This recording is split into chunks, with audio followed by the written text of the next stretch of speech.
Hello সবাইকে, আমি অন্তরা। আমার চ্যানেল গল্পের বইতে সবাইকে স্বাগত। আমরা শুনছিলাম বিক্রম বেতালের গল্প।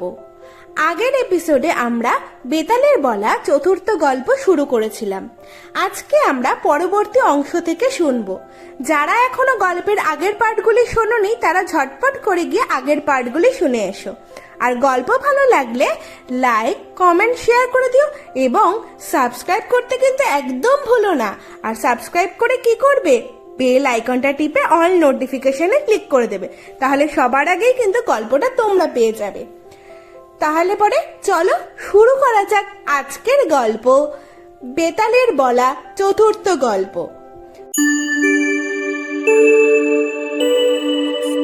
চন্দ্রকান্ত গণনা করেও ওই একই কথা বলায় রাজা খুবই সন্তুষ্ট হলেন এবং তার অতি প্রিয় বুদ্ধিমান ও বিচক্ষণ ব্রাহ্মণকে মগধরাজের কাছে দূত হিসেবে পাঠালেন বিয়ের কথা পাকা করতে।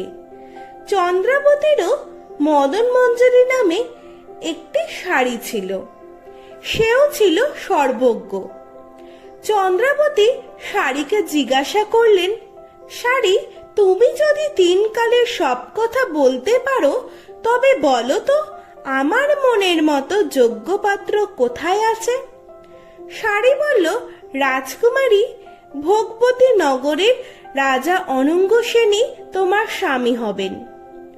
অনঙ্গ সেন ও চন্দ্রাবতী দুজনেই তাদের পাখির কাছ থেকে ভবিষ্যৎ জানতে পেরে উভয়ের প্রতি অনুরাগী হলেন এবং সময়ের প্রতীক্ষা করতে লাগলেন।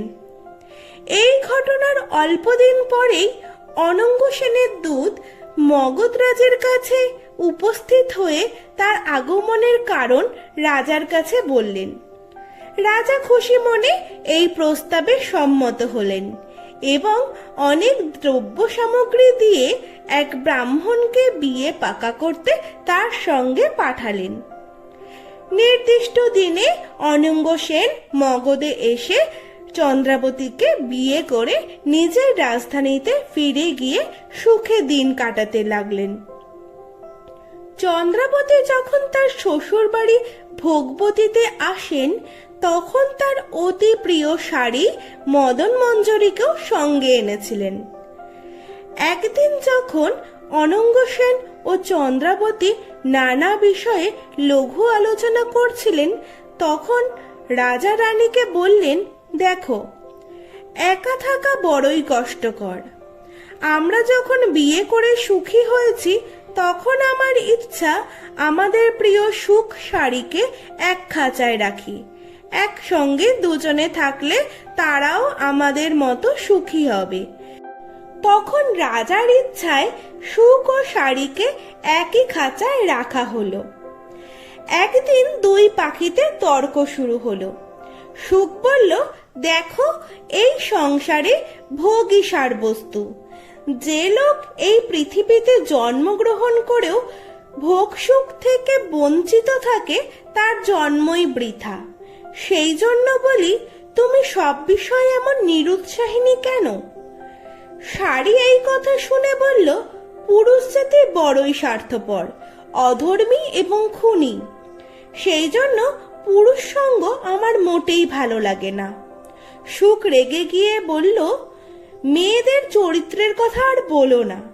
মেয়েরা অত্যন্ত চপলা, কুটিলা, মিথ্যা কথায় পটু, লোভী ও পুরুষঘাতিনী। উভয়ের এই তর্ক শুনে রাজা বললেন, তোমরা মিছিমিছি তর্ক করে তিক্ততা সৃষ্টি করছো কেন? শাড়ি বলল, মহারাজ, এ তর্ক মিছিমিছি না। পুরুষরা যে কত বড় অধর্মী তা আমার জানা আছে। শুনুন তবে বলি সেই সত্য কাহিনী। ইলাপুরে মহাধন নামে একজন ঐশ্বর্যবান বণিক বাস করতেন।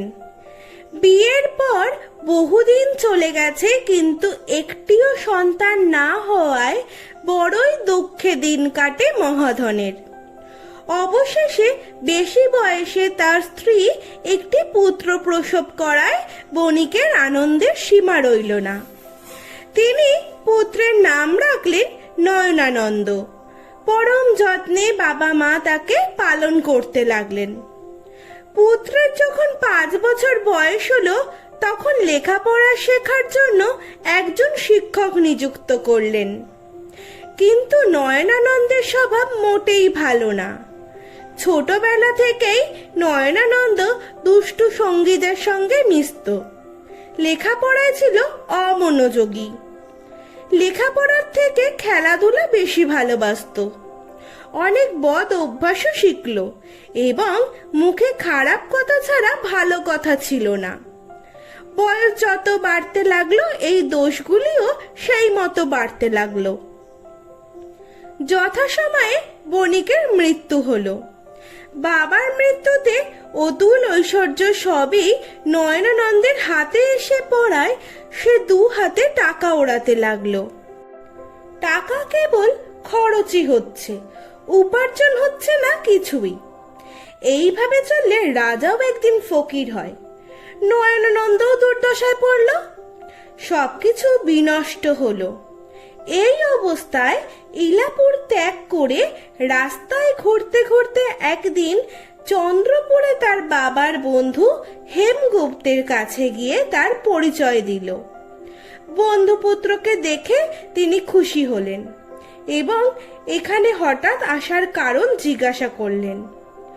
নয়নানন্দ মিথ্যে কথা বলল। সে বলল, কয়েকটা জাহাজ নিয়ে সিংহল দ্বীপে বাণিজ্য করতে যাচ্ছিলাম, কিন্তু দৈব প্রতিকূল হওয়ায় সমুদ্রে প্রবল ঝড় ওঠে এবং আমার সমস্ত জাহাজ জলে ডুবে যায়।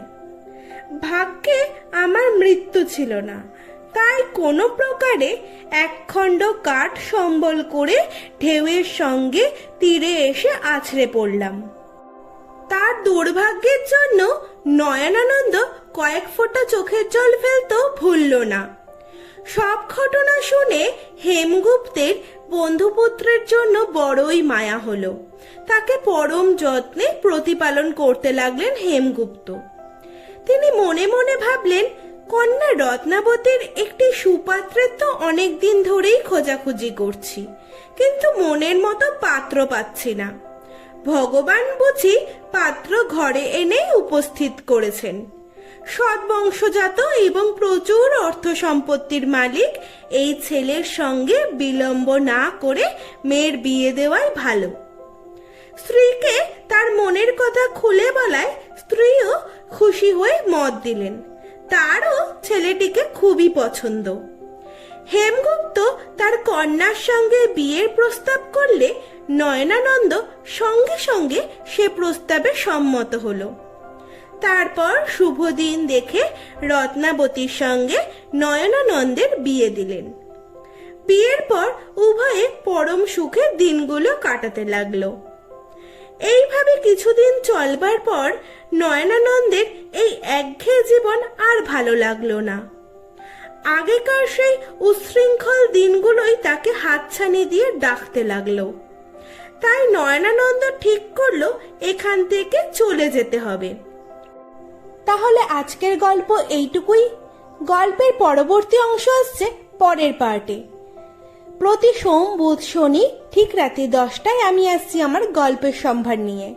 গল্প যদি ভালো লাগে তাহলে চ্যানেলটাকে সাবস্ক্রাইব করে দিয়ে বেল আইকনটা টিপে অল নোটিফিকেশনে ক্লিক করে দিও। আর লাইক, কমেন্ট, শেয়ার করতে কিন্তু একদম ভুলো না।